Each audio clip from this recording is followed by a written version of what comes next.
அடுத்ததாக இந்த விழாவை கருத்தரங்கை தொடங்க வேண்டும் என்று நாங்கள் விவாதித்த போது முதலில் தோழர் தமிழ்மகன் அவர்கள் உச்சரித்த பெயர் சகோதரி தமிழச்சி தங்கப்பாண்டியன் அவர்களை, அக்கா அவர்களை நேரடியாக எனக்கு பழக்கன்றதுனால அக்கான்னு ஒரு உரிமையோட, அதனால் இல்லை அதனால் அக்கா அவர்களை நாங்கள் நேரடியாக போய் அழைச்சோம். அதற்கென்ன நிறைய பணிகள் இருந்தாலும் நீங்கள் அழைச்சிருக்கிறீங்க. எழுத்தாளனுக்கு கொடுக்க வேண்டிய அங்கீகாரத்தை நிச்சயம் நாங்கள் கொடுப்போம். எவ்வளவு பணிகள் இருந்தாலும், அரசியல் பயணங்களில் எவ்வளவு தூரம் பயணித்தாலும் எழுத்தாளனுக்குரிய அங்கீகாரத்தை தொடர்ந்து நான் செய்வேன் அப்படின்னு எங்களுக்கு உறுதிமொழி அளித்தாங்க. நிறைய பணி சுமையிலும் இன்று அவர்கள் இங்கே நம்ம தமிழ்மகன் அவர்களை பற்றி, அவருடைய நூல்களை பற்றி சில நிமிடங்கள் பேசுவார். ஏன்னா அடுத்தடுத்த பணிகள் இருப்பதனால அவங்க கேட்டுக்கிட்டாங்க. அதனால் நீங்கள் வந்ததில் ரொம்ப மகிழ்ச்சி அக்கா. வாங்க, உங்களுடைய உரைக்காக நாங்கள் காத்திருக்கிறோம். வாங்க. இந்த நிகழ்ச்சியை முன்னிட்டு என்னுடைய மனதிற்கு நெருக்கமான என்னுடைய தோழர்களை, தோழிகளை, படைப்பாளுமைகளை சந்திக்க வேண்டும், சந்திக்க முடியும் என்பது தான் எனக்கு கூடுதலான மகிழ்ச்சியை தருகின்றது. அந்த வகையிலே இங்கே கலந்து கொண்டிருக்கின்ற, அவருடைய படைப்புகள் ஒவ்வொரு புதினத்தையும் குறித்து பேசி இருக்கின்ற அல்லது பேச இருக்கின்ற, மனசாட்சி குறித்து பேசி அன்பிற்குரிய என்னுடைய நெருங்கிய தோழி பாமா அவர்களுக்கும், எழுத்தாளர் பாரதி பாலன் அவர்களுக்கும், திரு ஆர் பாலகிருஷ்ணன் சார் வரலன்னு நினைக்கிறேன், அன்பிற்குரிய கவிஞர் பச்சையப்பன் அவர்களுக்கும், உமாசக்தி அவர்களுக்கும், கதிர் பாரதி அவர்களுக்கும், உங்கள் பேர்ப்பா மோகனா சார், மகேந்திரன் அவர்களுக்கும், இன்னும் கடற்கரையும் வரலன்னு நினைக்கிறேன், வர்றார். நாங்கள் மிக மதிக்கின்ற எங்களுடைய பேராசிரியர் திரு ஜெயரஞ்சன் அவர்களுக்கும், இங்கே கலந்து கொண்டிருக்கின்ற வாசகர்களுக்கும், பேராசிரியர் பெருமக்கள் அத்தனை பேருக்கும் என்னுடைய அன்பான வணக்கம். தமிழ்மகன் தன்னுடைய படைப்புகளால் ஏலவே ஒரு முத்திரை பதித்திருக்கின்ற படைப்பாளி. அவருடைய வெட்டுப்புலிக்கு பின்பாக நான் இந்த ஞாலம் நாவலைத்தான் பொறுமையாக, ஆனால் எப்படியோ தொடர்ச்சியாக வாசித்து முடித்து விட்டேன். ஒரு புதினத்திற்குள் நீங்கள் நுழையும் பொழுது பொதுவாக எனக்கு புதினம் குறித்த மிக பிரம்மாண்டமான கருத்தாக்கம் உண்டு. It is a genre which has been gifted by the European writers to us. மேலை நாட்டிலே இருந்து நமக்கு கொடுக்கப்பட்ட வடிவம், அந்த வடிவத்திற்கு உரிய ஒரு பிரம்மாண்டமானதொரு கேன்வஸில் ஒரு சமூகத்தினுடைய ஒரு குறுக்குவெட்டு தோட்டத்தை, குறிப்பிட்ட காலகட்டத்திற்குரிய குறுக்குவெட்டு தோட்டத்தை தருவதாக அந்த எழுத்தாளன் அந்த காலகட்டத்தினுடைய சாட்சியாக, பங்காளியாக இருந்தான் என்பதற்கான அடையாளங்கள் அந்த படைப்பிலே புலப்படுவனவாக, அந்த படைப்பு காலத்தை மீறி, even though it's local, it has to be universal. அது ஒரு இடத்திலே நிலை கொண்டு எழுதப்பட்டிருந்தாலும் உலகளாவிய அளவிலே கொண்டு சேர வேண்டும் என்கின்ற அந்த பொதுமைத்தன்மை நிறைந்ததாக இருக்க வேண்டும் என்ற ஒரு என்னுடைய அந்த கருத்தினால் ஒரு புதினத்திற்குள் நுழைவதற்கு முன்பாக நான் இத்தனை விதமான எதிர்பார்ப்புகளோடு நுழைவது தான் வழக்கம். நீங்கள் ஏன் புதினம் எழுதவில்லை என்று என்னிடம் பல பேர் பலமுறை கேட்டிருப்பார்கள். அவர்களுக்கெல்லாம் நான் சொல்வது இந்த பதில்தான். ஒரு சிறுகதையைப் போல, ஒரு கவிதையைப் போல, கவிதை மொழிகளின் அரசி, சவால் மிகுந்தது தான். இருந்தாலும் இவற்றை எல்லாவற்றையும் விட ஒரு புதினம் படைப்பதற்கு என்றால் அதற்கான ஒரு தனி தயாரிப்பும், அதனை உள்ளே நீங்கள் அசை போட்டு ஆங்கிலத்தில் மல்லோவர் என்று சொல்வார்கள், அந்த பிரம்மாண்டமான ஒரு கேன்வாஸோடு அதை படைத்தால்தான் புதினத்திற்கு உரிய அதற்கான ஒரு இடம் அமையும் என்பது என்னுடைய கருத்து. ஸோ அந்த வகையோடு தான் நான் தமிழ்மகனுடைய ஞாலம் புதினத்திற்குள் சென்றேன்.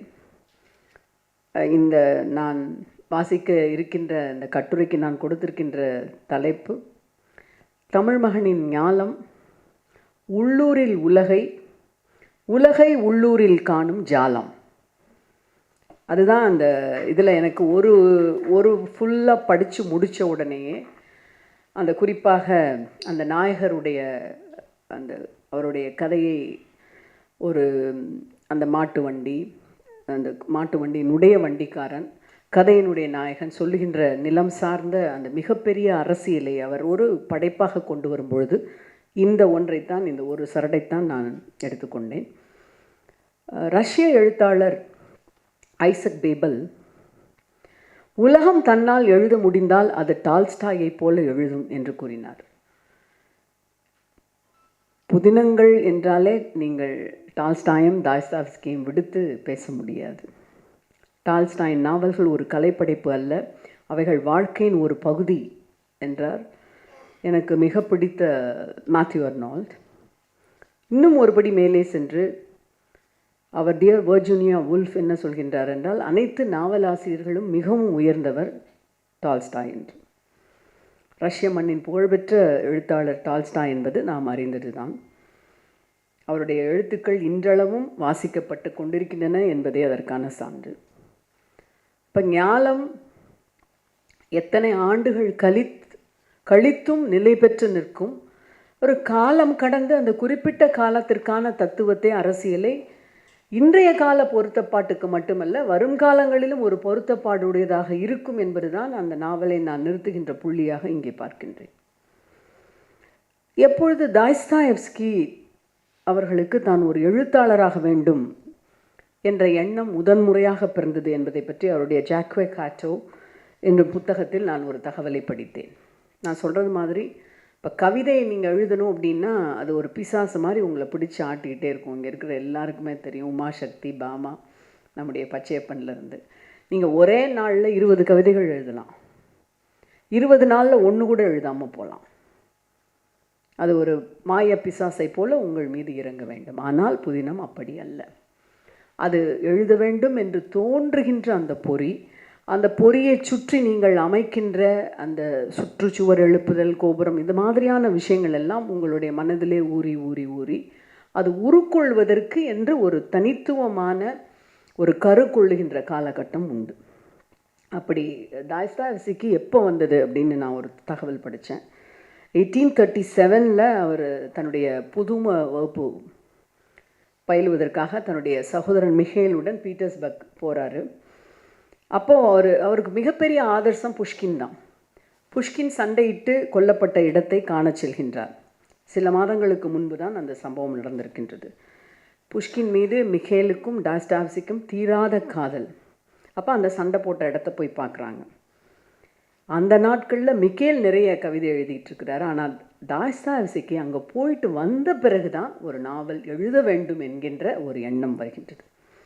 39 ஆகஸ்ட் தன்னுடைய 16-17வது வயதில் எழுதிய குறிப்பில் நான் ஒரு நாவல் எழுத வேண்டும், எழுத்தாளராக வேண்டும் என்ற எண்ணத்தை பதிவு செய்திருக்கின்றார். எண்ணத்தை பதிவு செய்யலாம், ஆனால் நினைத்த உடனே ஒரு புதினத்தை உருவாக்க முடியாது. நீங்கள் உலகுக்கெல்லாம் உலகை புரட்டி போட்ட நிறைய நாவல்களை நம்மை புரட்டி போட்ட புத்தகங்கள்னு பேசியிருக்கோம். ரொம்ப குறிப்பிட்டு சொல்லணும்னா அங்கிள் டாம்ஸ் கேபின் உங்களுக்கு எல்லாருக்கும் தெரியும். அந்த கருப்பின நிறவெறியை அடித்து நொறுக்குவதற்கான ஒரு மிகப்பெரிய பொறியை அது உருவாக்கியதுன்னு சொல்லலாம். தமிழ் மகனுடைய இந்த புதினத்தில் இப்போ இன்னைக்கு வரைக்கும் நம்ம பார்க்குற நிலம், எப்படி நிலம் ஒரு அதிகாரத்தின் குறியீடாக இருக்கின்றது, அந்த அதிகாரத்தை யார் அந்த மக்களிடம் இருந்து பறித்து இது எங்களுக்கானது என்று வரலாற்றை ஒரு புரட்டின் மூலமாக வைத்திருக்கின்றார்கள். அந்த போஸ்ட் கலோனியல் என்று நம்ம இப்போ பேசுகிறதுக்கு முன்பான கலோனியல் காலகட்டத்தில், காலனிய காலகட்டத்தில் எப்படி உழுபவர்களுக்கு நிலத்தை சொந்தக்காரர்களாக இருந்து நிலம் என்ற ஒன்று பறிக்கப்பட்டது. இந்த இடத்துல நிலம் என்பது அதிகாரத்தின் குறியீடு தான். நீங்கள் அதில் வேற இப்போ எதை வேணாலும் பொருத்தி பார்த்துக்கலாம். அங்கே நீங்கள் அரசியலை வச்சுக்கலாம், எதை வேணாலும் பொருத்தி பார்த்துக்கலாம். ஆனால் நிலம் என்பது தான் மிக மிக பிரதானமான ஒன்றாக இன்று வரையிலும் நமக்கான ஒரு அதிகாரத்தை நோக்கி நகர்வதற்கும் நிலம், அதிகாரத்திற்கு எதிராக கேள்வி கேட்பதற்கும் ஒரு நிலம். எங்கள் அப்பா தான் நிறைய சொல்லும் என்கிட்ட. அது சொல்கிற ஒரு வாசகத்தை நான் மறக்கவே முடியாது. எப்படி இவ்வளோ தூரம் தன்னம்பிக்கையோட சுயமரியாதையோடு, அது பள்ளியோடம் போய் படித்ததே கிடையாது. நிறைய இடங்களில் நான் அவங்கள பற்றி நான் பகிர்ந்துருக்கிறேன். எங்கள் அப்பா தான் தெருச்சண்டை போடுறதுல ரொம்ப வல்லவர். எங்கள் ஊர்களில் தெருச்சண்டை, ஒப்பாரி இதெல்லாம் வந்து பெண்களுக்கான மன விகாசத்தை திறந்து விடுகின்ற வெளிகள். அங்கே கஃபே கிடையாது, நீங்கள் உட்காந்து பேசுகிறத ஒத்துக்கொள்கின்ற ஒரு சமூகம் கிடையாது. இப்போ மாறி இருக்கலாம் இப்போது, ஆனால் அந்த அந்த காலகட்டத்தில் ஒரு இறுகிய கட்டமைப்பு தான் இருந்தது. அப்போ நீங்கள் யாராவது தெருவில் சண்டை போடுறப்ப இதெல்லாம் பார்த்தீங்கன்னா கம்ப்ளைண்ட்டே பண்ண முடியாது, பண்ண மாட்டேன்னா. நீங்கள் ஏன் உறக்க பேசுகிறீர்கள் அப்படின்னு என்கிட்ட கேட்டால், இல்லை ஏன் விதவிதமாக நிறைய ஃபோட்டோஸ் போட்டு உங்கள் மதுரை பக்கத்தில், ராமநாதபுரம் பக்கத்துலாம் கல்யாண வீடுகளில் ஒரு 20 ஃபோட்டோ போட்டு போஸ்டர் வைக்கிறாங்க, இதெல்லாம் அநாகரிகமாக இல்லையா அப்படின்னு கேட்பாங்க. நான் அவங்ககிட்ட சொல்வேன் வந்து, எது அநாகரிகம்? இதுவரையிலும் இந்த முகங்களை யாரும் பதிவு செய்ததே கிடையாது. அந்த முகங்களுக்கு என்று எந்த அடையாளம் கொடுக்கப்பட்டதில்லை. ஆகவே அவர்கள் தங்கள் முகங்களை போட்டு தங்களுக்கான ஒரு இடத்திலே கொண்டாடி கொள்கிறார்கள். இதில் என்ன, இதுதான் நாகரிகம் அப்படின்னு நான் சொல்லியிருக்கேன். மாதிரி உறக்க பேசுவதும், வெளியில் பரந்த நிலத்திலே இருந்து வருகின்றவர்களுக்கு, உழுதலை விவசாயத்தை தொழிலாக கொண்டவர்களுக்கு இங்கேருந்து நீங்கள் மென்மையான குரலில் குட் மார்னிங் வணக்கம்னு சொல்ல முடியாது. இல்லையா அந்த மம்பட்டி எடுத்துகிட்டு வா, அங்கே இருக்கிற தண்ணியை பாய்ச்சி, இப்படி சத்தம் போட்டு தான் பேசி பழக்கம். ஆகவே சத்தமாக உறக்கமாக பேசுவது என்பது எங்களுடைய இனக்குழு வாழ்க்கையினுடைய வெளிப்பாடு என்று. அப்போ நம்முடைய இந்த வாழ்வில் இருந்து தான் நீங்கள் மாந்தர்களை எடுத்துக்கொள்கிறீர்கள். இப்போ எனக்கு எங்கள் அப்பா தான் அந்த வகையில் மிகப்பெரிய ஆதர்சம். இந்த சம்பவம் குறித்து ஒரு மாவட்ட ஆட்சியர் என்னுடைய அப்பத்தாவினுடைய மறைவிற்கு பின்பாக பகிர்ந்து கொண்டார். ஒரு முறை எங்கள் அப்பா ஒரு சாயல்குடி, அதில் எங்கள் அப்பத்தா அப்படி தான் தெருச்சண்டை போட்டுட்டு இருந்திருக்கிறாங்க. சிவகங்கை மாவட்ட கலெக்டர் என்னுடைய அப்பத்தாவினுடைய மறைவிற்கு பின்பாக என்கிட்ட பகிர்ந்துக்கிட்ட செய்தி. அப்போ கலெக்டர் அந்த வழியாக போயிருக்கிறாரு. எல்லாம் பெண்கள்லாம் வழியை மறைச்சி சண்டை போட்டுட்டு இருந்தவுடனே அந்த டவாலி வந்து கீழே இறங்கி, அம்மா கொஞ்சம் வழி விடுங்க, கலெக்டர் வர்றாருன்னு சொல்லியிருக்கிறாரு. சரின்னு எல்லாம் வழி விட்டு நின்றுருக்கான். மாவட்ட ஆட்சியர் ஏதோ பெண்கள்லாம் சேர்ந்து பிரச்சனையாக இருக்கே, இறங்கி பார்ப்போம் என்ன நடக்குது அப்படின்ட்டுன்னு கீழே இறங்கி அப்போ தான் நின்றுருந்துருக்காங்க. என்னம்மா என்ன சண்டை, என்ன உங்களுக்குள்ளே என்ன பிரச்சனை அப்படின்னோடனே அப்போ தான் சொல்லிச்சான், எங்களுக்கெல்லாம் வந்து தாசில்தார் தான் பெரிய ஆஃபீஸரு, நாங்கள் இது வரைக்கும் தாசில்தார் தான் கேள்விப்பட்டிருக்கோம், இப்போ நீங்கள் கலெக்டர், நீங்கள் பெரிய ஆஃபீஸர், வழி விடணும்னு சொன்னாங்க. சரின்னு வழி விட்டாச்சு. ஐயா நீங்கள் கலெக்டராக இருக்கலாம், ஆனால் அதுக்காக எங்கள் சொந்த விஷயத்தெல்லாம் உங்கள்கிட்ட சொல்லணும்னு அவசியம் இல்லைன்னு சொன்னாங்களாம். இது வந்து அவர் எனக்கு கேதம் கேட்க, அப்புறம் அவர் விசாரிச்சிருப்பார் போல் யாருன்னொடனே அப்பா பேரை சொல்லி இன்னொரு அம்மாலாம் சொல்லி அவர் மறந்து போயிட்டார். அவருங்க இறந்த வீட்டில் அவர் கேதம் கேட்க வர்றப்ப அந்த சமயத்தில் என்கிட்ட அந்த கலெக்டர் சொல்கிறார், என்னை மிக மிக அவங்கள நல்லா தெரியும், அவங்க சொன்ன பல வாசகங்களை நான் வச்சுருக்கேன், ஆனால் இந்த ஒரு படித்த இன்றைக்கு ஒரு முனைவர் பட்ட பெற்ற என்னால் கூட அதிகாரத்தை நோக்கி இந்த பதிலையோ இந்த கேள்வியோ கேட்க முடியாது.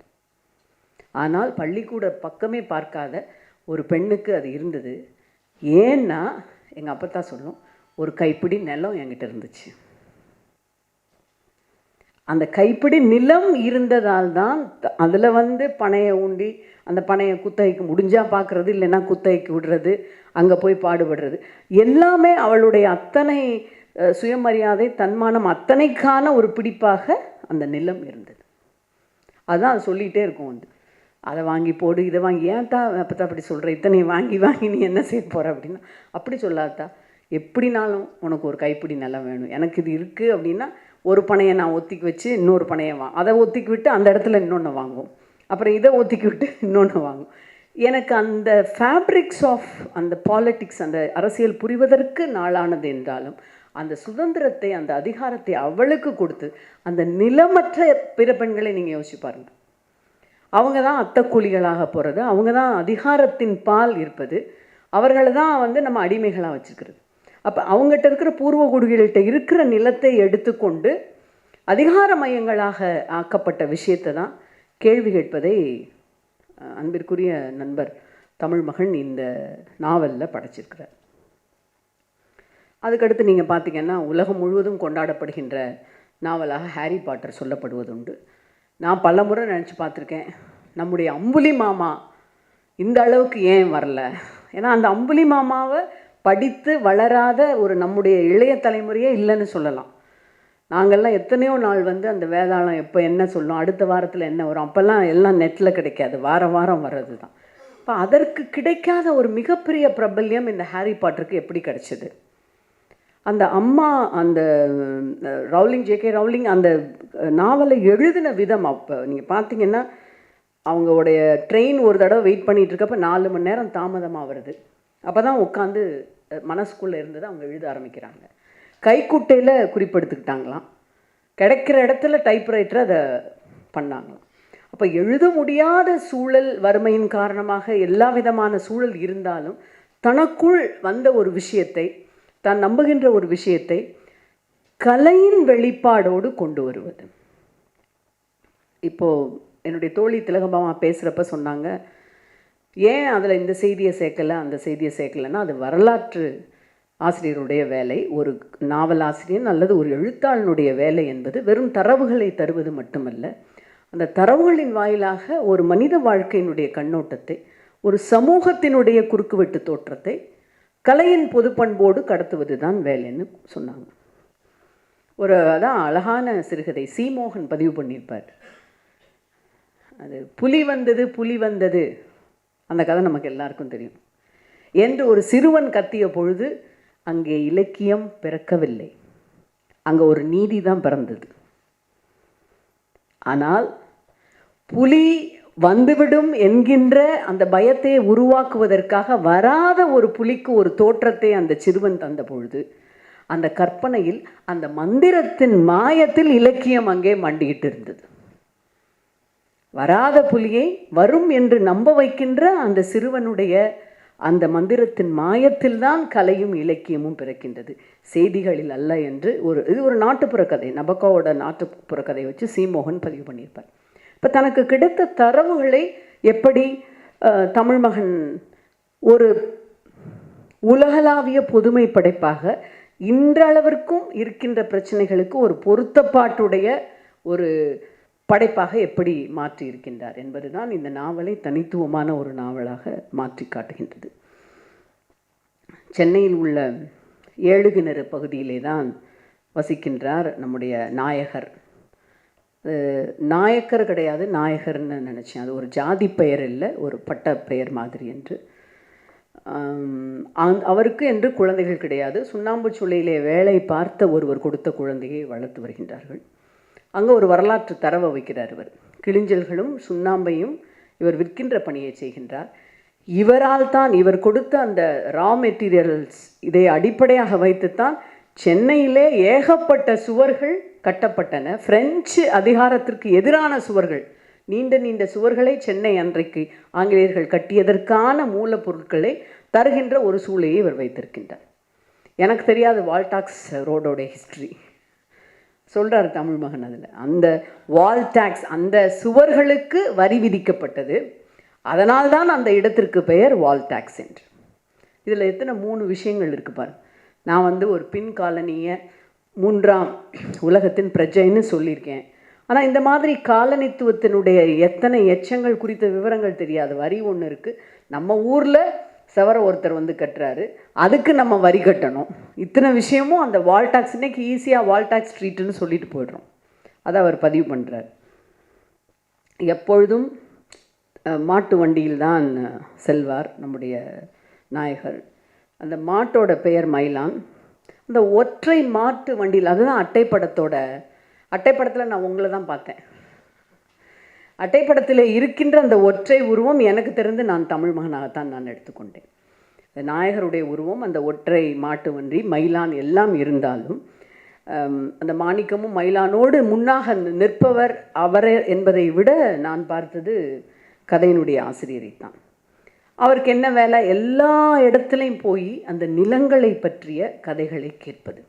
எப்படி நான் உட்காந்து எங்கள் அப்பத்தாட்ட ஓரியூர் பனை, அந்த இளஞ்சமூர் பனை, இது என்ன எக்கனாமிக்ஸ் டைனமிக்ஸ், பெண்களுக்கு இது எப்படி ஒரு இது கொடுக்குது. அவங்க சொன்ன எனக்கு இன்னொரு விஷயம், ரொம்ப ஆச்சரியமான ஒரு விஷயம். எங்கள் தாத்தாவை அது மிரட்டும், இப்படியே நீ செஞ்சுட்டே இருந்தேன்னா நான் உனக்கு ஒரு ஓட்டை உடச்சி கொடுத்து விட்ருவேன் அப்படின்னு.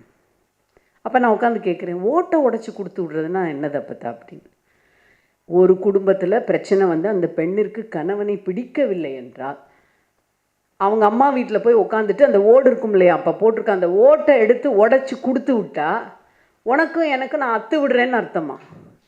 எவ்வளவு எளிமையாக பெண்ணுக்கான எப்படி ஒரு இடமா அது இருந்திருக்கு. என்ன ஓட்டை உடச்சி கொடுத்து விட்றேன் அப்படின்னா அது அது அது சொல்கிறது வந்து அப்படின்னா நான் அத்து விட்டுருவேன்னு அர்த்தம். எங்கள் ஊர் கிளஞ்சமூரில் போய் உட்காந்து ஒரு ஓட்டை எடுத்து கொடுத்து விட்டேன்னா அதோட தாத்தாக்கும் எனக்கும் ஒன்றும் இல்லை. பின்னால் இது அந்த நேரத்தில் எனக்கு இது ஒரு கதைகளாக இருக்கும். உட்காந்து யோசித்து பார்க்குறப்ப எவ்வளோ ஒரு தாய்வழி சமூகம் ஒரு பெண்ணிற்கு இவ்வளவு அதிகாரம் அளிக்கின்ற ஒரு சமூகமாக அது இருந்திருக்கிறது என்று எனக்கு தெரிய வரும். அப்போ இந்த கதைகள் தான் நீங்கள் ஒரு குறிப்பிட்ட சமூக காலகட்டத்தினுடைய வரலாற்றை சொல்லுகின்ற கதைகள். அந்த கதைகளாக மட்டும் இல்லாமல் ஷேக்ஸ்பியர் வந்து தான் வாழ்ந்த காலத்தினுடைய பிரபுக்கள் காலத்தை ஆஹா ஓஹோ அவர்கள் அவ்வளவு கீர்த்தி மிக்கவர்கள், அவர்கள் அவ்வளவு பெருமை மிக்கவர்கள் என்று எழுதியிருந்தால் அவர் மார்க்சினுடைய வீட்டின் செல்லம் கொழிக்கும் கவிஞராக இருந்திருக்க முடியாது. அந்த காலகட்டத்தின் அவலங்களை, அந்த காலகட்டத்தில் நிலவிய ஏற்றத்தாழ்வுகளை கலை என்கின்ற அந்த ஆயுதத்தின் வழியாக அவர் கடத்தியதால் தான் இன்றைக்கும் காலம் கடந்து before the spirit of art he is revered as the greatest dramatist. அதை ஒரு எழுத்தாளன் செய்ய வேண்டும். அதைத்தான் அவர் இந்த நாவலில் செய்கிறார். எப்படி வந்து ஒரு நிலம் ஆங்கிலேயர் வரும்பொழுது அந்த ஆங்கிலேயரிடம் ஜமீன்தார்களும் மராட்டிய பிராமணர்கள், அது வரைக்கும் அந்த நிலத்தை உழுதுகிட்டு இருந்தவங்களுக்கு தான் அந்த நிலம் சொந்தம், பூர்வ குடிகளுக்கு. ஆனால் அந்த மராட்டிய பிராமணர்களும் ஜமீன்தார்களும் இந்த நிலம் எங்களுக்குத்தான் சொந்தம், அவர்களுக்கு குத்தகைக்கு விட்டுருக்கோம், அதுக்குரிய கூலியை அவங்களுக்கு கொடுத்துக்கிட்டாச்சு. இது எந்த தரவையும் சரிபார்ப்பதற்கு உரிய புரிதல் ஆங்கிலேயர்களுக்கு கிடையாது. அப்படித்தான் வழி வழியாக பூர்வ குடிகளிடமிருந்து நிலம் பறிக்கப்படுகின்றது. சும்மா இல்லை, நாயகர் வந்து ஒவ்வொரு இடத்துலையும் போய் இந்த கதையை கேட்குறாரு. மாவட்ட ஆட்சித்தலைவருக்கு கடிதம் எழுதுகின்றார். இதெல்லாம் புதுசு கிடையாது, இப்போவும் நம்ம எழுதுகிறோம் நிறைய. அதில் அந்த கண்டெம்பரரியில் தான் அந்த சமகால தன்மையை சொல்கிறதுல தான் அந்த புதினத்துடைய ஒரு வெற்றி இருக்குது. இந்த செல்லும் இடங்களிலெல்லாம் கேட்டு அந்த நிகழ்வுகளை ஒரு தொகுப்பாக எழுதுகின்றார். அந்த தொகுப்பு நூலை செங்கல்பட்டு மாவட்ட ஆட்சியாரிடம் கொடுக்கின்றார். ஆங்கில பத்திரிகைகளில் எழுதுகின்றார் to reach out to wider audience. ரொம்ப முக்கியமான விஷயம் என்ன அப்படின்னா, குயினுக்கும் கடிதம் எழுதுகின்றார், ராணிக்கும். கவலைப்படலை, எங்கேயோ ஒரு அவங்களுடைய பறந்து விரிந்த ஆங்கிலேயர்களுடைய சூரியன் எப்பொழுதும் அஸ்தமிக்காத சாம்ராஜ்யத்தில் தென்னிந்தியாவில் இருந்து எங்கேயோ ஒரு மூலையில் இந்த கடிதம் போய் சேருமான்னு கூட தெரியும். ஆனாலும் அது அதிகாரத்திற்கு எதிரான ஒரு குரல். அந்த குரலை வந்து பதிவு பண்ணணும். அதை படைப்பின் வாயிலாக ஒரு மனிதன் செய்தான் என்பதை இந்த புதினத்தில் அவர் வைக்கிறார். அந்த சென்னை எப்படி இருந்தது, அடையாறில் இப்போ இருக்கும் கூவம் எப்போ உருவாக்கப்பட்டது, பக்கிங்ஹாம் கால்வாய், ஜார்ஜ் கோட்டை எப்படி உருவானது, இப்படி பல ஆய்வுகளை அவர் தந்தாலும் வெறும் ஆய்வை மட்டும் முன்வைப்பதல்ல ஒரு புதினம்.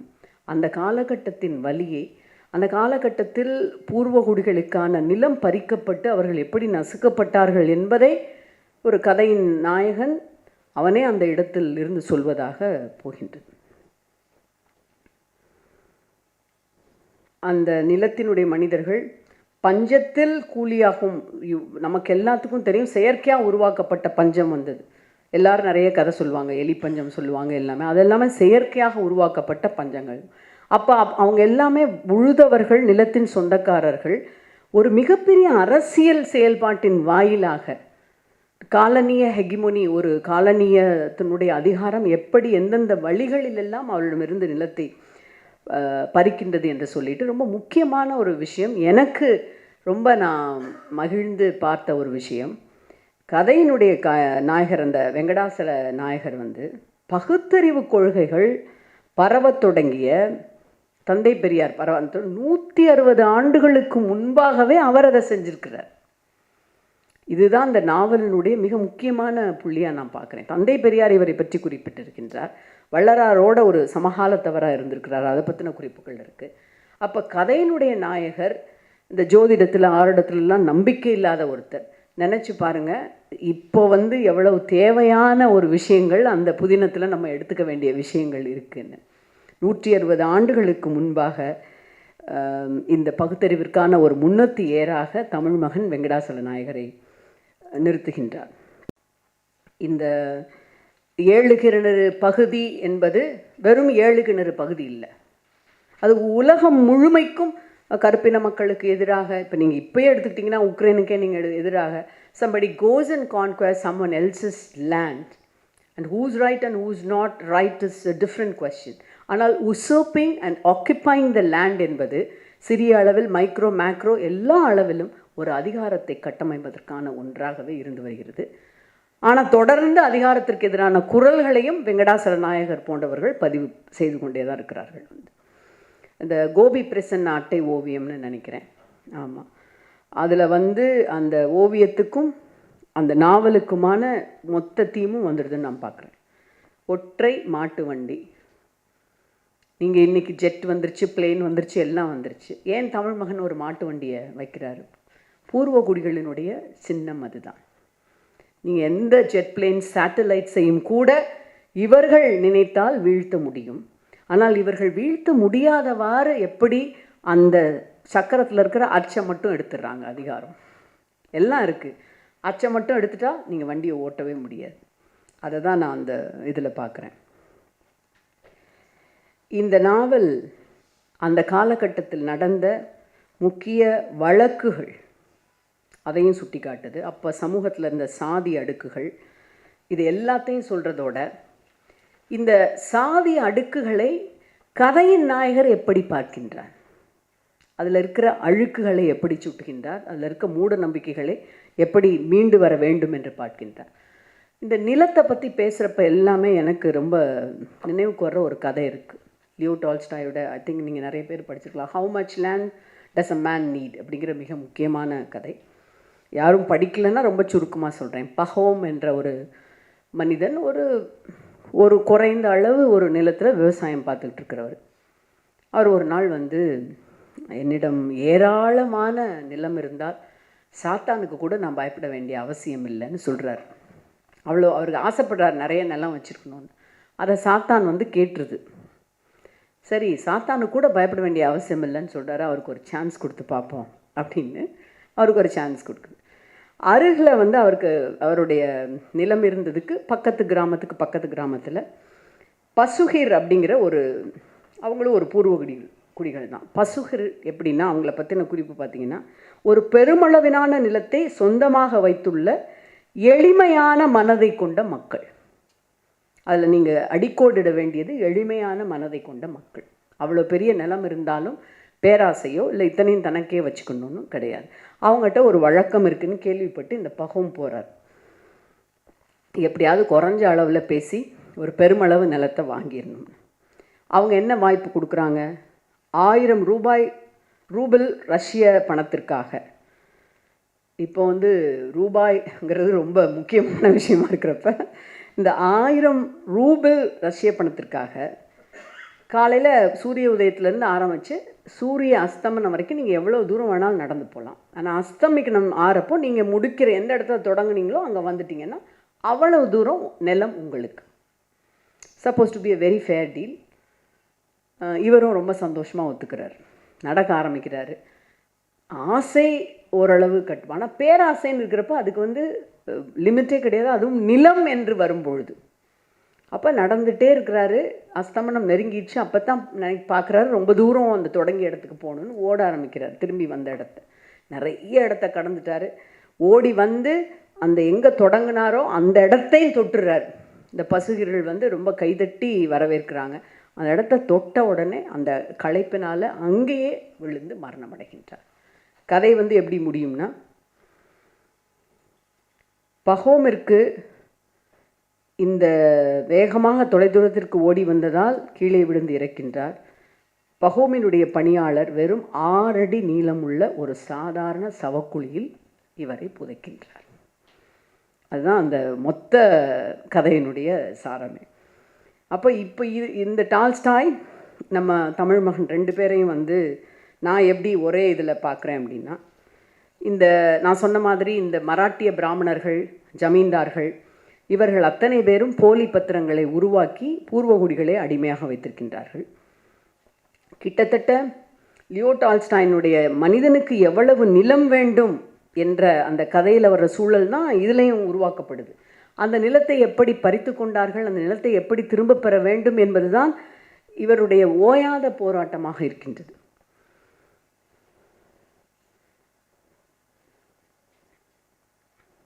பணம் படைத்தவர்களுக்கு நிலம் என்பது தங்கள் கட்டுப்பாட்டில் இருக்கக்கூடிய இன்னொரு சொத்து. அதான் நான் சொன்னேன்ல, நிலம் இருக்கிற பெண்கள், நிலமில்லாத பெண்கள், அத்தைக்கூலிக்கு போகிறவங்க, எங்கள் கொத்தனார் பாக்கியம், நம்ம கச்சம்மா மாதிரி அவங்கெல்லாம் அத்தைக்கூலிக்கு நிலம் இல்லாதவர்கள். அவங்களுக்கும் நிலம் இருக்கிற பெண்களுக்குமே வேறுபாடு இருக்குது.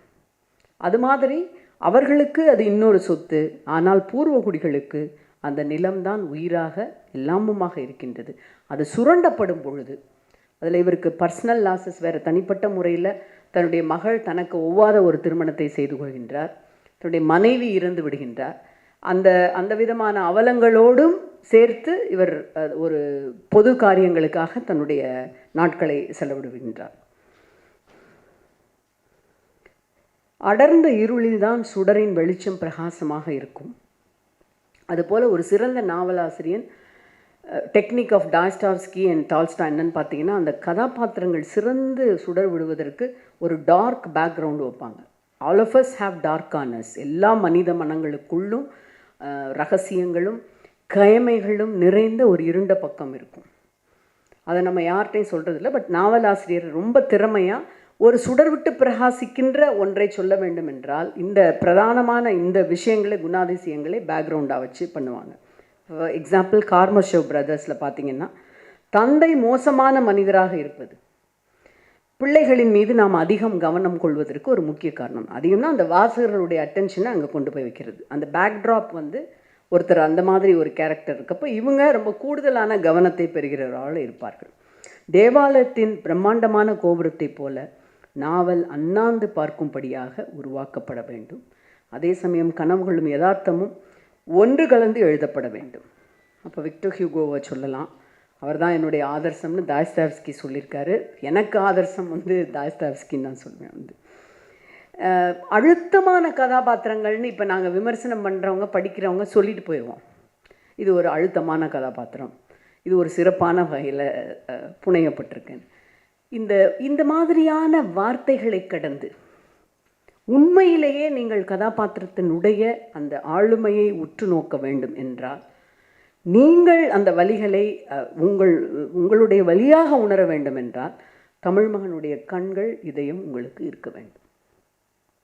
இல்லைன்னா நான் இப்போ எழுதுகிறப்ப இது ஒரு அழுத்தமான கதாபாத்திரம், இவர் ஒரு பகுத்தறிவை பேசுகின்ற கதாபாத்திரம், அல்லது இவர் இந்த வரலாற்று தரவுகளை அடுக்கியிருக்கின்றார். ஸோ கலையின் கண்களோடு சென்று பார்க்கும் பொழுது அந்த காலகட்டத்தில் நடந்த அந்த ஒரு ஹமீத் வணக்கம், அந்த ஒரு மிக முக்கியமான ஒரு பிரச்சனை சமகாலத்தில் இந்த 22வது நூற்றாண்டிலும் இனி வருகின்ற காலத்திலும் ஒரு அழுத்தமான பிரச்சனையை பேசப்படுகின்ற ஒன்றாக இருக்கிறது என்பதை பார்ப்பதற்கான ஒரு நுட்பம் இருக்க வேண்டும். அண்ட் அகெயின் க்ரைம் அண்ட் பனிஷ்மெண்ட்டில் ஒரு முக்கியமான கேள்வி வரும். What is time? Time does not exist. Time is numbers. Time is relationship of being to non being. இதை வந்து ரொம்ப முக்கியமான ஒரு அடிநாதமாக வச்சுட்டு நான் இந்த நாவலை பார்த்தேன். தமிழ் மகன் அதில் சொல்லப்பட்டிருக்க காலகட்டம் அது அதோடு முடிஞ்சிருதா? இல்லை, what is time, it is just numbers. அந்த 1900 அது எப்படின்னாலும் இப்போ வரைக்கும் அதை என்னால் எடுத்துகிட்டு வர முடியுது. இப்போ வரைக்கும் உக்ரைன் முதல் கொண்டு நீங்கள் பலஸ்டீன் முதற்கொண்டு இப்போ வரைக்கும். அப்போ டைம்னா என்ன உங்களுக்கு? ஆண்டுகளுடைய வேறுபாடு தான், மாறுபாடு தான். சில விஷயங்கள் காலத்தின் முன்பாக தராசு தட்டில் முன்னும் பின்னுமாக மாறி இருக்கலாம். ஆனால் அடிப்படையான இந்த அதிகார வர்க்கத்தை ஃபூக்கோ சொல்வது மாதிரி நீங்கள் எங்கு பார்த்தாலும் உங்களை அதிகாரம் மாயக்கண்களில் கண்காணித்து கொண்டே தான் இருக்கின்றது.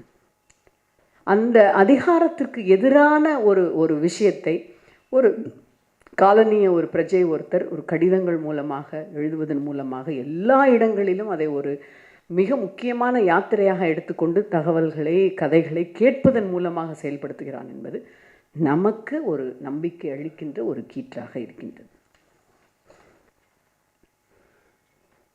தந்தை பெரியார் தான் நமக்கெல்லாம் முன்னோடி. தந்தை என்றால் அவர் நமக்கெல்லாம் தந்தை பெரியார் தான். அண்ணா என்றால் பேரறிஞர் அண்ணா தான்.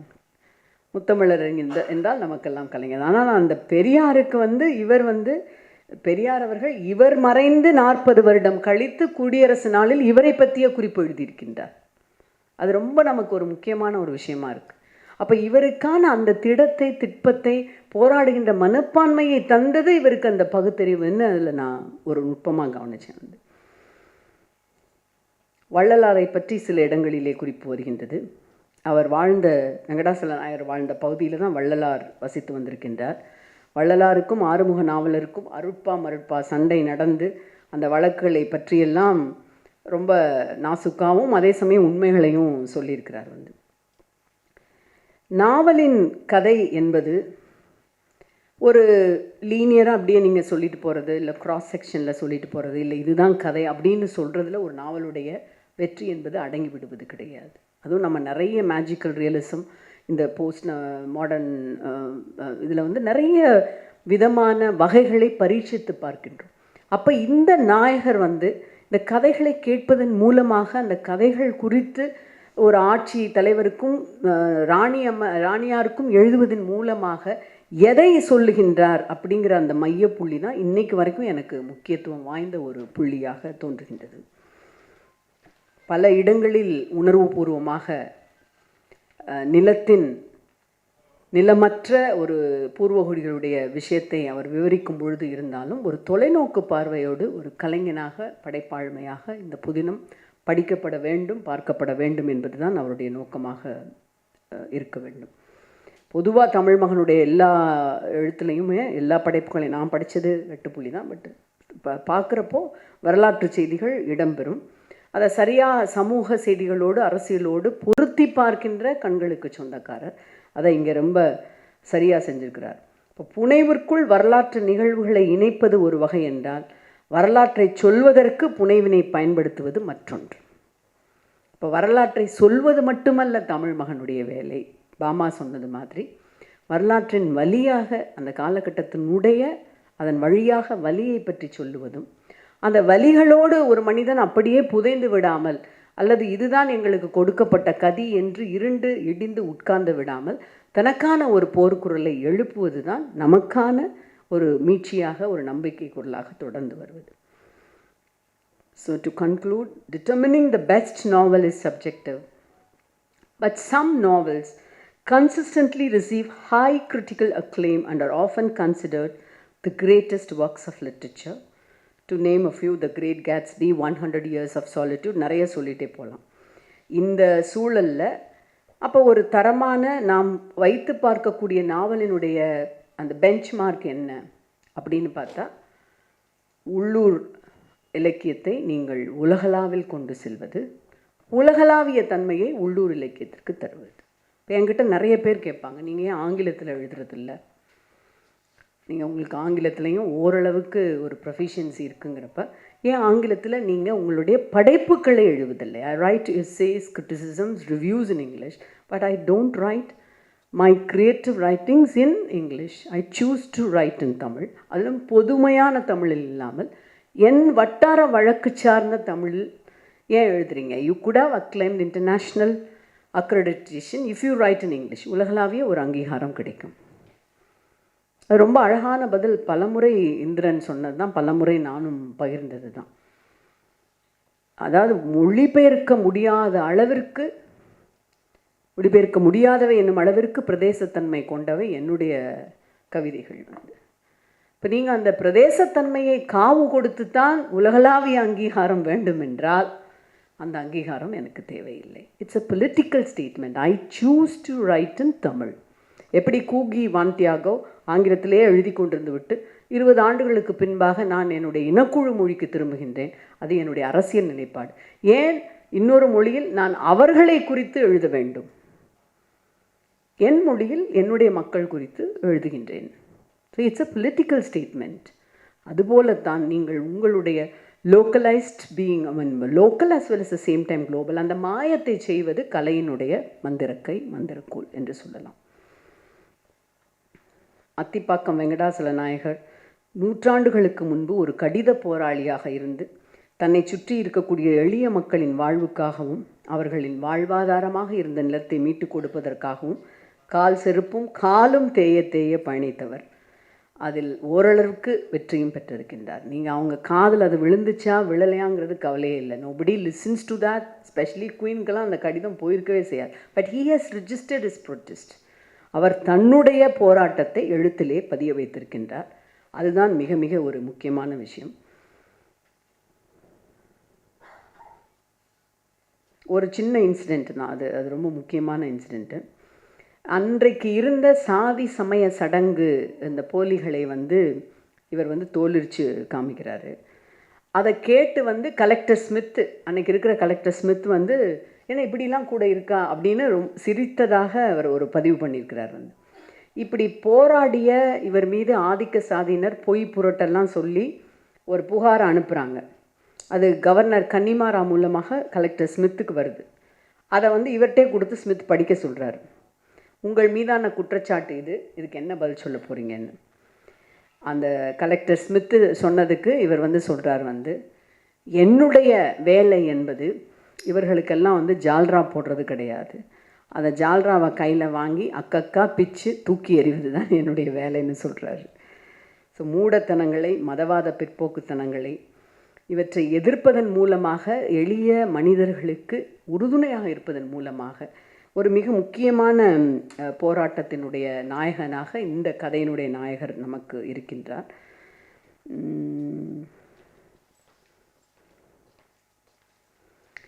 அன்றைக்கு அத்திப்பாக்கம் வெங்கடாசல நாயகர் வாழும்போது என்ன விதமான கொள்கை நெருப்போடு கனன்று எரிந்தாரோ அந்த தகிப்பை இந்த படைப்பிலே நாம் ஒவ்வொரு பக்கத்திலும் காண முடிகின்றது. அந்த கதகதப்பு தான் எனக்கு முக்கியம். எப்படி நான் எங்கள் அப்பத்தாவுடைய வாசகங்களை இன்னும் வரைக்கும் வச்சுட்டு போகிறனோ அது மாதிரி இந்த நாவல் கொடுக்குற அந்த கனன்று எரிகின்ற அந்த கதகதப்பு தான் எனக்கு முக்கியம். If one cannot enjoy reading a book over and over again, there's no use in reading at all. ஒரு புத்தகத்தை நீங்கள் இரண்டாவது முறை வாசிக்கும் பொழுது அது முதல் முறை மாதிரி இருப்பது கிடையாது. ஒவ்வொரு தடவையும் புத்தகம் அதே புத்தகம் தான், ஆனால் வெவ்வேறு செய்திகளை நமக்கு அது தரும். ஒரு முறை நான் பொறுமையாக வாசித்த பொழுது எனக்கு கிடைத்த அனுபவத்தை நான் பகிர்ந்து கொண்டிருக்கின்றேன். நீங்கள் பல முறை வாசிக்கலாம். ஒவ்வொரு முறையும் வெங்கடாசல நாயகர் உங்களுக்கு வேறொரு அனுபவத்தை மட்டுமல்ல, அனுபவத்தின் வலியையும் அதன் பின்னால் இருக்கின்ற அரசியலையும், அது எப்படி இன்றைக்கும் சமகால பொருத்தப்பாட்டோடு இருப்பார் என்பதையும் தருவார். அருமையான இந்த படைப்பிற்கு என்னுடைய நண்பர் தமிழ்மகனுக்கு என்னுடைய வாழ்த்துக்கள். நன்றி. தற்போது நினைவு பரிசாக